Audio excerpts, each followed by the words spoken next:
Okay, အားလုံးမင်္ဂလာပါဗျ။အခုဒီဥစ္စာကတော့စပယ်ကြီးတဲကြီးပေါ့နော်။စပယ်ကြီးတဲကြီးကိုကျွန်တော်တို့ဒီကျိုးကတော့12ကျိုးရှိတယ်ပေါ့နော်။ဒါအမြင့်ဆုံးပဲလို့ပြောတာပဲ12ကျိုးမှာတော့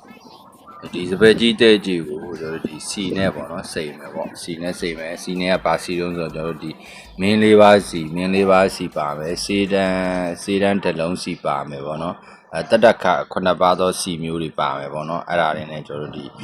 မုံကြီးစီနှမ်းစီတွေနဲ့ပေါ့ကျွန်တော်စီစိန်ထားပါတယ်ညှို့တန်လေးတွေပေါ့နော်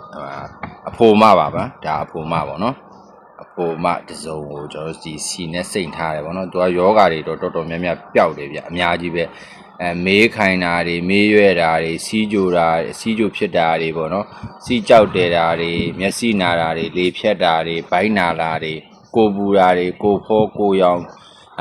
ပြီးတော့じゃအစင်းမြက်ကြိုက်တာတွေဇက်ကြောထက်တာတွေပြီးတော့မိရဖွာခတ်တာတွေတခိုးတွေပါလေပြီးရဖမ်းလို့ရတယ်ဗောနော်တခိုးတွေပါလေဖမ်းလို့ရတယ်ဈေးအောင်ကောင်းကျင်တာတွေပြီးတော့အပင်းသွန်းခံရတာတွေပြရဈေးတွေဖော်လို့ရပါတယ်ဟုတ်ကဲ့အခု